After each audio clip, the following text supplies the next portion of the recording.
Maayong gabi sa tanan, last Friday, dahil may lakad tayo, hindi natin na pagpatuloy ang pag-aral natin sa salita ng Diyos. So ngayon ay Thursday.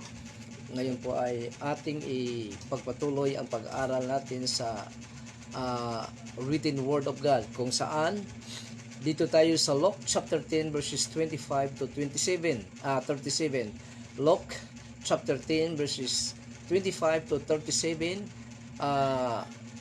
Kining passage ay makikita nato dinhi ang isa sa mga well-known nga parable sa atong Ginoong Kristo sa The Gospel of Lucas, ang Good Samaritan. So, bago tayo magpatuloy, at tayo po muna ay mananalangin. Among Amahan, sa pangalan ni Jesus, salamat kay Ginoo nining gabiuna, O Lord God, as we continue to worship you, O Lord God, in spirit and in truth, O Ginoon.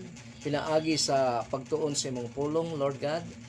Open our hearts, our spiritual mind, O Lord God, so that we can grasp your message, Panginoon, sa nining gabiuna, O Lord God. Help us, Panginoon, to be receptive, O Lord God, sa imong mensahe sa gabing ito. Salamat, Ginoo, panalangin ni ang tanan nga nagatanaw nining live preaching, Panginoon. Salamat, Amahan, sa pangalan ni Jesus. Amen. Amen. So sa Lucas chapter 10 verses 25 to 37, ang atong Ginoong Kristo dinhi nag-istorya may tungod sa parable sa Good Samaritan. Og ang akong gititle ni gabiuna ni aning pag-aaral ay ang application sa pagtuo nga source sa kinabuhing dayon. Ang application sa pagtuo nga source sa kinabuhing dayon, dili na ang Good Samaritan. So matud ko pa ganina, ang parable sa Good Samaritan na isa ka pinaka well-known nga parable nga gisugilon sa atong Ginoong Kristo, pero kasagara nga atong madunggan ini ay nakasentro lang ang ilang message ni ini sa tabang sa nagkinahanglan sa atong panabang o malagi na. Pero makita usab nato dinhi ang extravagant love sa atong Ginoong Kristo ngadto sa sangkatauhan, o extravagant love sa usa ka Kristohanon ngadto sa iyang isigkatawo, even sa iyang kaaway. So aniya usab dinhi ang parable of evangelism, o aniya usab dinhi nga parable ang evangelism nga magresulta sa eternal life. So sa Luke chapter 10 verse 25 mao ning ingon, dinhi nangutana, may nangutana dinhi mahitungod sa pagkabot kung paano ba mag-gain sa isa ka tao or ma-achieve sa isa ka tao ang eternal life or kinabuhing dayon. O ang nangutana dinhi ang expert of the law nga mao wala dinhi hinginli ang iyang pangalan, basta siya ay expert of the law of God in the Old Testament. Matud pa sa verse 25, may usa ka magtutudlo sa kasuguan nga mitindog og nangutana aron sa pagbitik kang Hesus. Magtutudlo, unsa man ang angay kong buhaton aron maangkon ko ang kinabuhi nga walay katapusan. So mayong gabi ni Sister Stella nga naananan sa Patag, Cagayan de Oro City, o kay Pastor Pancho nga nakasilip gamay sa nining gabiuna sa atong live telecast. So ang motibo sa expert of the law sa pagpangutana niya sa atong Ginoong Kristo is a wrong motive, para daw pagbitik kang Kristo. So kini nga parable ay nabuo tungod sa pangutana sa teacher of the law mahitungod sa pagdawat sa eternal life nga gi-offer sa Ginoo sa bawat individual nga iyang creation. Kini nga nangutana sa Ginoong Hesus ay dili pangkaraniwang Hudyo lamang, kundili a lawyer sa Old Testament scriptures. Mao kanang ang tubag sa atong Ginoong Hesus kaniya ay matud pa sa verse 26, unsa man ang ginaingon sa kasuguan sumala sa imong nabasahan. Nganong kini man ang gitubag sa atong Ginoong Kristo sa nangutana kaniya, tungod sa iyang profession o sa iyang trabaho nga is expert of the law.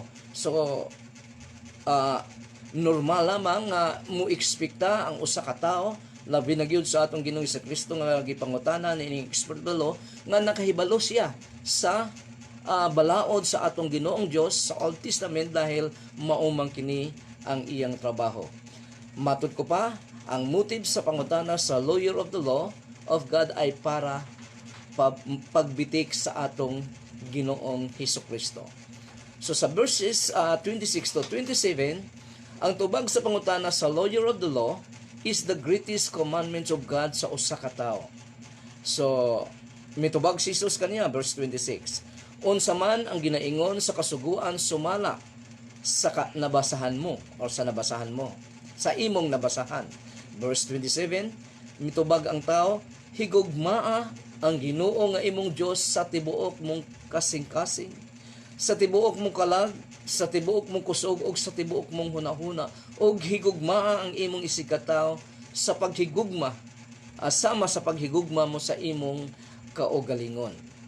So muni ang gitubag sa expert of the law nga gi-recite niya ang the greatest commandment sa atong Ginoong Dios nga gihatag niya sa iyang katawhan from the Old Testament in the book of Deuteronomy down to the New Testament sa Matthew, sa the Gospel of Matthew ug sa uban pang mga gospel. So Jesus believed nga ang nangutana knows and understand the scriptures kay mauman kini ang iyang trabaho as a lawyer of the law of God. O sa verse 28, doing the greatest commandments of God para makaangkon sa eternal life. May mahuman i-recite sa expert of the law ang gipangutana sa atong Ginoong Hesukristo, mitubag si Jesus kaniya, husto gayud ang imong tubag, himua ka na aron maangkon mo ang kinabuhi nga walay katapusan. So makita nato dinhi na ang pag-angkon di ay sa kinabuhing walay katapusan ay through doing or obeying the greatest commandment of the Lord Jesus Christ or God nga mao ang paghigugma kaniya without any reservation or total devotion og sa iyang ug sa atong isikataw usab sama sa atong kaugalingon. So kung atong tanawon dinhi mura og salvation ay makuha nato sa paningkamot nato sa maayong mga binuhatan. Pero murag kung imong sabton gyud ay dili kini mao. So sa pag-recite na sa lawyer of the law ang greatest commandment sa atong Ginoong Dios nga tubag sa atong Ginoong Hesus, matod pa sa atong Ginoong Hesus, himua ka na aron maangkon mo ang kinabuhing walay katapusan. It seems nga ang tubag sa Ginoong Hesus para sa pag-angkon sa eternal life ay by works. Pero kung imong sabton gayod, dili mo buhaton ang greatest commandments of God kung wala kay pagtuo sa atong Ginoong Dios. Paano buhaton sa usa ka tawo ang gisugo sa nagsugo kanya kung wala niya kinituohi? So tungod kay mituo ang usa ka tawo sa nagsugo niini, gibuhat niya ang gisugo niya niini. So doing the greatest commandments of God nga higugmaon ang atong Ginoong Dios ug ang atong isigkataw sama sa atong kaugalingon ay tungod kini sa pagtuo nato sa nagsugo kanato. So dili mahimuta nga ang kaluwasan ay maangkon sa usa ka tawo by works, kung dili maangkon sa usa ka tawo ang kaluwasan tungod sa pagtuo nga gihatag sa iyang gituohan, mao nang gibuhat niya kini. Therefore, doing the greatest commandments of God is only the result sa atong pagtuo sa atong Ginoong Dios o sa atong Ginoong Kristo. Kung walay pagtuo ang usa ka tawo sa Ginoo, they will never do the command of God. Wala gani siya mutuo, paano pa niya buhaton ang gisugo sa Ginoo? So ana lang ang logic. So sa Luke chapter 10 verse 29, para gustong ma-justify sa nangutana sa teachers of the law or lawyers sa batas sa atong Ginoong Dios, gifa-define niya ang iyang silingan or ang iyang neighbor sa English. Matod pa sa verse 29, apan dili gusto sa magtutudlo sa kasuguan nga maulawan siya. Busa nangutana pagayud siya, kinsa ba ang akong isig ka tao? Who is my neighbor? Nganong ang pangutana dinhi, nganong maulawan man ang lawyer of the law sa iyang gipangutana sa atong Ginoong Hesukristo nung matubag sa atong Ginoong Hesukristo? Siguro dahil sa iyang trabaho, dapat alam niya ang iyang gipangutana, pero hindi niya alam kay gipangutana man niya kini. So dahil nga kung sincere siya nga nangutana sa atong Ginoong Hesukristo, kung ang usa ka tawo sincere nga nangutana sa iyang gipangutana, simpre dahil hindi niya alam. Ngunit kining teacher of the law, dahil pambitik lang ang iyang motibo sa pangutana para makalusot siya, so gi-justify niya ang iyang kaugalingon. Busa, to justify himself, he want explanation of a neighbor. So din hinadayon sa Lucas chapter 10 verses 30 to 35, makita nato dinhi sa mga passages nito or mga verses nito ang faith in action in loving God unto our neighbor. Faith in action. Munang akong giingong ganina nga ang pagbuhat sa 10 commandments ay bunga sa pagtuo nato sa atong Ginoong Dios, kay kini mauman ang iyang gisugo kanatong iyang katawhan. So matod pa sa verse 13 ng Lucas chapter 10, gitubang siya ni Jesus pinaagi sa usa ka sugilanon. So nagsugilanon ang atong Ginoong Hesukristo, or sa laing sinultian, usa ka parabola, usa ka parabol. May usa ka tawo nga may lugsong ngadto sa Jericho. Gikan sa Jerusalem, samtang naglakaw siya, giatangan siya sa mga tulisan. Gikuha nila ang iyang mga butang, apil na ang iyang bisti. Gikulatan nila siya o gibiyaan nga nagbuyod nga daw patay. So sa verse 31, nahitabo nga may pari nga milugsong sa maong dalan. Pagkakita niya sa tao nga nagbuyod, milikay siya sa pikas nga dalan o gilabyan lang niya kini. Miagi usab dito ang usa ka katabang sa mga pari or Levites sa templo. Pagkakita niya sa tao, milikay usab siya og milabay lang. So makita nato dinhi nga gipakita sa atong Ginoong Hesukristo ang duha ka klaseng mga tao nga anaa nagtrabaho sa templo sa atong Ginoong Dios. So ang atong ekspektasyon ni gayod, dahil sila ay nagtrabaho, ang ilang trabaho naa sa sulod sa balay alampuanan o balay sa presensya sa atong Ginoong Dios, nga kung saan ginatudlo ang paghigugma sa atong Ginoong Dios o paghigugma sa atong isig katao, sama sa paghigugma nato kaniya sa atong kaugalingon. So we can expect, or almost all will expect nga mutabang gayud sila ni ining tao nga nagkinahanglan og panabang. So ang priest ug ang Levites ay mga workers, matod ko pa kanina, sa templo sa Ginoo, nga maoy nagsugo nga itudlo nila ang to love the Lord God and their neighbors.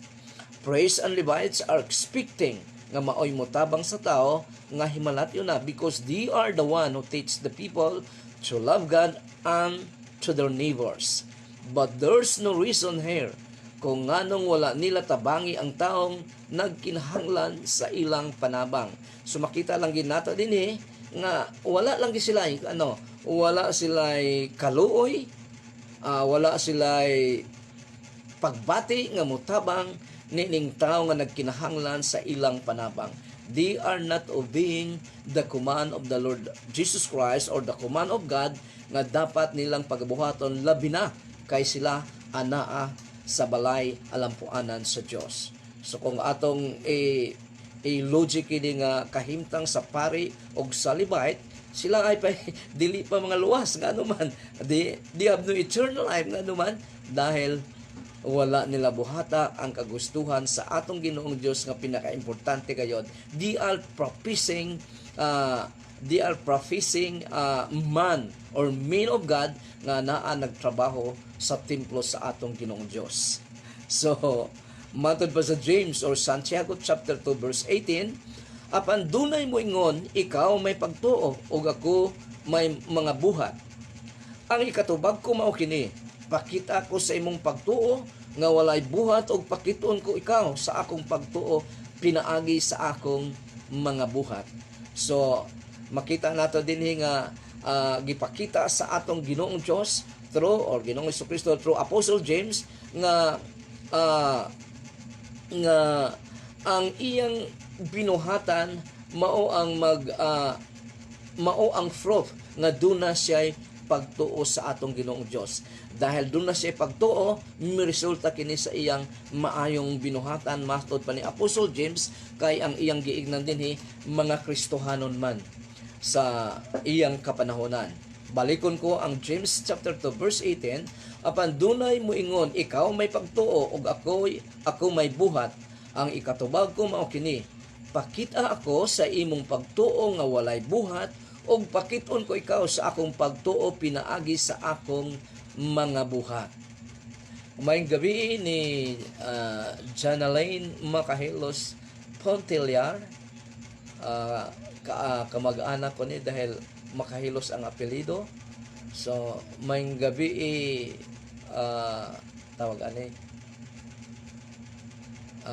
kabayan, Adinilos kabayan. Mayong gabi igagaw na day, gaw. So, mana. So, tapos sa verse 26 muning gingon, kay sama matod pa ni James chapter 2 pa rin ng verse 26. Kay sama nga patay ang lawas nga wala na espiritu, patay usab ang pagtuo kung walay mga buhat.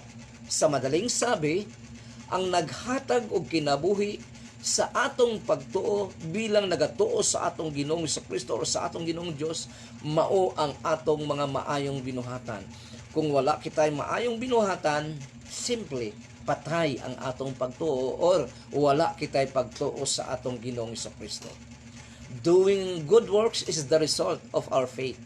Munang nakipag-argumento o gi-explain ni Apostle James ngadto sa mga Kristohanon para ilang makita ang kaimportantihan sa mga maayong Kristohanong binuhatan. Balikon ko, ang Kristohanong binuhatan ay dili mao ang root of our salvation. Faith is the root of our salvation that will result good works. So sa Lucas chapter 10 verses 33 to 35, mao ning gingon, sa kaulahian may miagi nga Samarianhon. Pagkakita niya sa tao nga nagbuyod, naluoy gayud siya. So he has compassion of the person nga nangailangan og tabang ni ana nga higayuna. Verse 34. Busa giduulan niya kini og gitambalan. Gibutangan niya lana og bino ang samad niini og gibugkusan. Unya gipasakayan niya kini sa iyang gisakyan nga hayop o gidala didto sa usa ka balay nga abanganan. Didto giatiman pagayod kini niya og sa sunod nga adlaw gihatagan niya og kwarta ang tag-iya sa balay og mingon, atiman na siya og kun kulangon pa ang akong gihatag kanimo, dugangan ko kini sa akong pagbalik dinhi. So kung atong makita sa sugilanon o sa parable sa atong Ginoong Jesucristo, dunay pari nga nagtrabaho sa balay sa atong Ginoong Jesucristo, dunay levita nga katabang sa trabaho sa pari sa balay gihapon sa atong Ginoong Dios, that they will be expected nga maoy mutabang gayud niining nanginahanglan og tabang kanila, pero nabaliktad dahil the Samaritans mahoynoon ang mitabang kanila. Niining tao nga nagbuyod nga unta kining Samaritan ay kontra sa mga Hudiyo. So dunay racial discrimination ang Hudiyo o ang Samaritan. The Samaritans were scorned by the Jews because of their mixed Jewish and Gentile ancestry. Kay wala sila mosunod sa sugo sa Ginoo nga dili makigminyo sa dili Hudiyo. So makita nato ni sa Nehemiah kung ako masayop sa chapter 12 ng the book of Nehemiah in the Old Testament.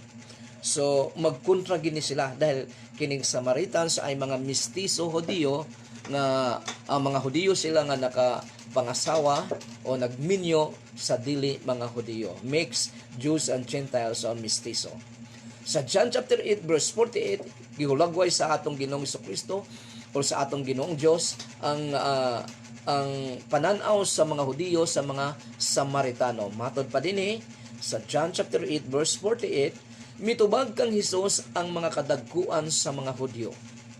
Tinuod di ay ang among gingon nga ikaw usa ka Samarianhon o gisudlan sa dautan nga espiritu. So dinhi pa lang makita nato nga kontra gid nila ang mga Samaritanhon kontra gyud sa mga Hudiyo. Dahil gani ang tawag nila sa atong Ginoong Kristo Samaritan nga gianiban sa masamang espiritu. Ang Samaritan ni hinuon ang mitabang sa Hudiyo nga himalatyo na. Sumurag imposible kayo. So ato makita din nga gitambalan niya kini, gipasakay sa kagalingon niyang kabayo or donkey bakha. Wala man iskuti din kung unsa nga mananap ang gisakyan nining Samaritan. Siguro ang Samaritan mikanaog sa iya kabayo or donkey bakha og ang gipuli niya ang tao nga gikulata daw sa mga tulisan. So o gipa-check in pa niya sa usa ka lodging house perhaps dahil tuluyan o isa ka in. Wala kini niya biyae, wala kini biyae sa Samaritan hangtod sa buntag. So nag-overnight ang Samaritan didto sa in. Og iya pagayong gibinlan ang tag-iya sa lodging house or more or less 1,000 pesos for more further expenses. Nganong nag-overnight man ang Samaritan sa in nga iyang gidalhan ni adtong tawo nga iyang gitabangan, matod pa sa verse 35, og sa sunod nga adlaw gihatagan niya og kwarta ang tag-iya sa balay og miingon. So sunod adlaw, ibig sabihin andyan pa siya nakaatong sa Hudiyo baka kining tawhana for more or less Hudiyo kini nakaatong dahil sa iyang nahiaguman sa mga tulisan. O gibiyaan pa niya og kwarta. More or less 1,000 pesos para sa further expenses og matod pa din kung magkulang pa gani iya ra kining bayaran. Ati mana matod pa sa verse 35, ati mana siya og kun kulangon pa ang akong gihatag kanimo, dugangan ko kini sa akong pagbalik dinhi. So, grabe ang pag-atiman ni ining Samaritan woman sa iya untang kaaway. Sa Matthew chapter 20 verse 2, matod pa dinhi misugot siya paghatag kanila sa naandang suhol nga usa ka denaryo ang adlaw o gipadala sila ngadto sa iyang parasan. So makita nato dinhi ang 2 denary ay worth sa atong kung worth mauni ang worth sa ilang ordinary laborer sa ilang kapanahonan sa mga Hudiyo. Kung i-translate nato, i-transfer nato sa atong kapanahonan karon, mauni ang minimum wages sa usa ka trabahante. Kung ang usa ka trabahante ang minimum niya ay 500, so ang duha ka denary ay 1,000 more or less para sa further expenses. Kung kulangin man o galing ang 1,000 pesos nga iyang gibilin. So that is extravagant love nga gipakita sa Samaritan sa usa ka Hudiyo nga iyang kaaway traditionally. So makita nato dinhi nga ang makabuhat lamang niini ang atong Ginoong Hesukristo o ang atong Ginoong Dios. Ang usa ka tawo ang iyang espiritual nga kondisyon sa iyang kinabuhi ay himalatyon gyud, patay himalatyon. Matod pa sa Ephesians chapter 2 verses 1 to 3. Verse 1, patay ang kita sa wala pa kita na born again. Patay kita tungod sa kasalanan nga atong gikinabuhi. Og ang puot sa Dios anaa daw kanato. So mauni ang hulagway sa usa ka tawo nga gikulata, patay himalatyon siya, ngunit gitabangan siya sa Samaritan. So makita nato dinhi kung ikumpara ta sa atong kagalingon, patay kita, wala kita ipagmalaki sa atong Ginoong Dios, ngunit tungod sa gugma sa atong Ginoong Dios, extravagant love sa atong Ginoong Kristo, gihatagan niya kita og kinabuhi. That is why nga dili kini nga parable ay wala lamang naka-focus sa physical nga pagtabang sa mga Kristohanon ngadto sa isikataw, labi na gyud sa ilang espiritual nga hindi halos tanang mga tao nga wala pa'y relasyon sa atong Ginoong Dios, tanang mga tao nga dili pa born again, kailangang tabangan tagyod kini sila para sila ay makakita man lang o makasulod sa gingharian sa Dios. Matud pa sa atong Ginoong Kristo, unless a man be born again, he cannot enter the kingdom of God. So kinahanglan niyang tabang spiritually para makasulod siya sa gingharian sa atong Ginoong Dios. That is extravagant love nga gipakita sa Samaritan sa usa ka Hudiyo nga iyang kaaway. Kita kaaway sa Dios tungod sa atong kasalanan, ngunit sabi ko na nga na dahil sa ang gugma kanato ay iya kitang gibanhaw matud pa sa Ephesians chapter 2. So, verses 36 to 37 ng Lucas chapter 10, matud pa sa atong Ginoong Kristo, unya nangutana si Jesus sa magtutudlo sa kasuguan. Sa imong hunahuna, kinsa man kanilang tulo ang nagpakita sa iyang isig katao, nagpakita nga siya ang isig katao o silingan or neighbor sa tao nga giatangan sa mga tulisan. So pagkatapos ng sugilanon sa atong Ginoong Kristo, gipangutana niya ang lawyer of the law nga sa imong tan-aw kinsa man ang angayan sa kanilang tulo, Levites, priest or Samaritan, ang silingan or neighbor ni ining tawhana nga gikulata sa tulisan. Verse 37, mitubag ang magtutudlo sa kasuguan. Ang tao nga nagpakita og kaluoy kaniya, mingon dayon si Jesus, himuo usab ang sama sa iyang gibuhat.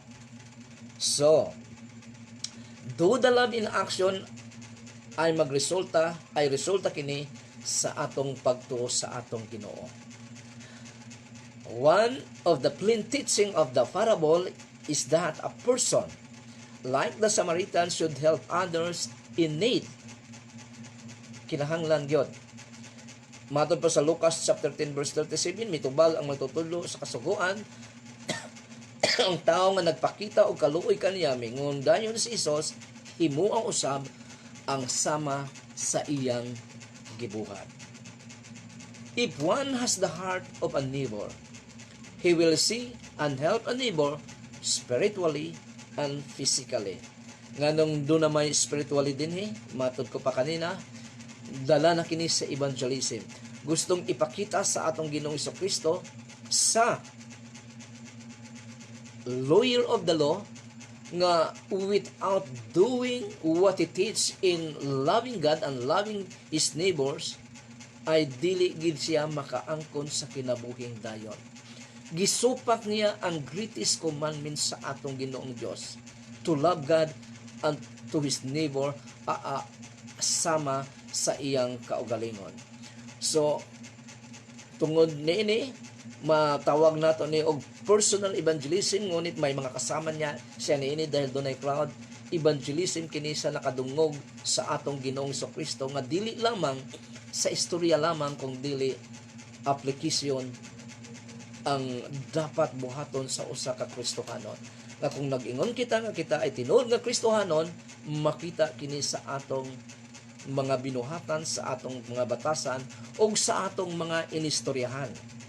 Matod pa sa atong Ginoong Kristo nga sa adlaw sa paghukom, ang bawat isa ay maghatag og husay or mag-give an account to God of the careless word nga iyang gi-utter.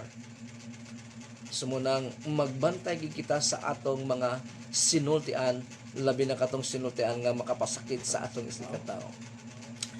Spiritually, because of the context nga evangelism in order to gain eternal life. Dahil nabuo kini nga sugilanon sa pangutana o nabuo lang kini nga parable sa pangutana nga unsaon ko man nga makuha ko ang kinabuhing walay katapusan, eternal life. Paano ko mag-gain or ma-achieve or makuha ang eternal life nga gi-offer sa atong Ginoong Dios? Sumunang evangelism. Jesus was teaching that the person should be a neighbor to anyone he meets in need, especially in spiritual aspect. So, pinaka-importante ang spiritual aspect dahil ang physical, kutubra na ni ining kalibutan na. Pila lang nakatuig, ngunit ang spiritual, mao ang eternal. Balikon ko, daghan ang gapos o gapos sa Facebook nga gaingon nga life is short. So, dapat maging masaya tayo. Sa mga Kristohanon, hindi ganyan ang sa mga Kristohanon. Life is short, so dapat mag-prepare tayo sa araw-araw na tong buhay para sa life eternal. Because life is short, we must prepare the life eternal in our life. Dili being happy. Hindi naman kita inilagay sa ating Panginoon dito sa mundong ito to make us happy. Inilagay kita dito sa mundong ito to glorify our God who is our Creator in response of His goodness to us. So, tungod sa atong pagtuo sa Ginoong Hesus, gihigugman nato ang Ginoong Dios which is the greatest commandments of God, ug ang atong isigkataw pinaagi sa atong mga maayong buhat kay naa naman kitay kinabuhing dayon. James chapter 2 verse 14 mao ning giingon, mga igsuon, unsay kapuslanan kung ang usa ka tawo moingon nga siya may pagtuo apan walay maayong binuhatan, makaluwas ba kaniya ang iyang pagtuo? Dili gayod. So, balikon ko, ang giignan ni James ay ang mga Kristohanon. Ang atong mga maayong binuhatan will define our faith to our God, to our Creator, to our sa atong gituohan. Maayong binuhatan mao ang mag-define sa atong pagtuo ngadto sa atong Ginoong Dios. Kung walay maayong binuhatan, patay, walay pagtuo. James chapter 4 verse 17. Dahil gipakita nga dinhi usab nga kinahanglan mo resulta gid og maayong binuhatan ang pagtuo sa usa ka Kristohanon, matod pa ni James ni Santiago nga igsoon sa atong Ginoong Kristo sa chapter 4 verse 17, busa ang tawo nga nasayod unsay maayo nga buhaton apan wala magbuhat niini nakasala. So, kung ang usa ka tawo daw labi na yun sa Kristohanon nga nasayod unsay maayo nga buhaton apan wala magbuhat niini nakasala siya sa atong Ginoong Dios. Muna mga igsoon, we will not be a practicing Christian. Kung dili, we must be a genuine Christian nga kung saan makita kini sa atong adlaw-adlaw nga kinabuhi, sa atong sinultian, sa atong binuhatan, og sa tanan gayod bilang Kristohanong nilikha sa atong Ginoong Dios. May usang manunulat nga nagaingon, our job is to love others without stopping to inquire whether or not they are worthy. So gisugo kita sa atong Ginoong Dios nga higugmaon ang atong isig ka tawo, wala kita sugo ang ato basang inquire o ato basang tun-an kung siya ay worthy ba sa atong paghigugma or dili. Kung dili, higugmaon nato dahil mao kini ang sugo sa atong gituuhan. The Bible tells us to love our neighbors and also our enemies. So, love our neighbors and also our enemies. Nga naman, probably because they are all created by our Father in heaven. So, ang atong silingan, maayo sa ato. Ang atong silingan nga dili maayo sa ato, atong kaaway, higugmaon gyapon nato sila dahil pareha sila binuhat sa nagbuhat kanato sa atong amahan nga ato sa langit. Matod pa sa usa ka manunulat, Speak well of your enemies. Nga naman, remember, you made them. So, simple lamang. Kinahanglan tagaan nato kuan maayong pagtagad ang atong mga kontra kay kita mismo ang nagbuhat kanila nga gihimo nato sila nga atong kontra. Amen. So, taas nga mga passages ang atong gibasa karon sa Luke chapter 10 verses 25 to 37, pero mubuo ra ang explanation. Na kinahanglan gayod ipakita nato ang atong gugma ngadto sa atong isikataw, isig ka magtotoo even if he is our enemy. So grabe no, even to our enemies, dili lang sa atong igsuon nga magtotoo, kung dili bisan sa atong kaaway, dahil walay tao nga walay kaaway. So kinahanglan nga tabangan gayud nato sila, especially sa ilang spiritual condition, nga magkaroon sila gayud ng kinabuhing dayon gaya sa atong naranasan ngayon.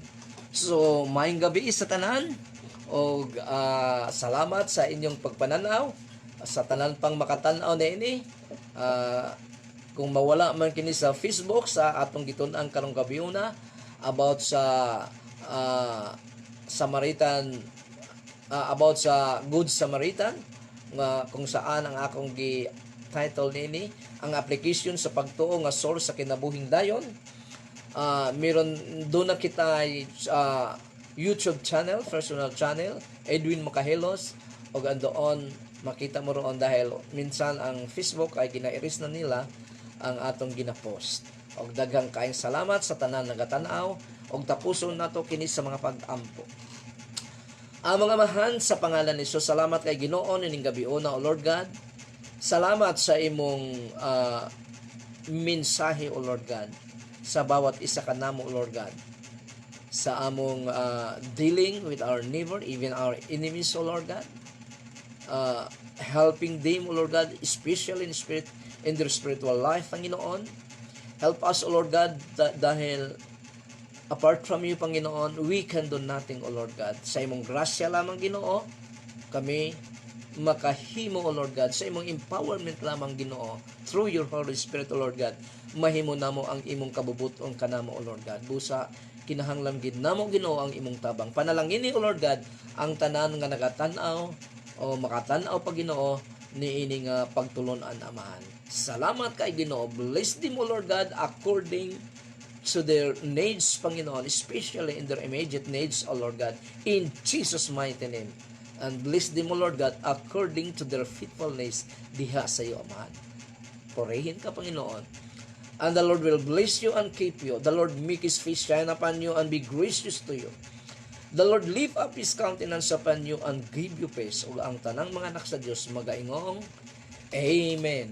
Amen and amen. Maayong gabi sa tanan.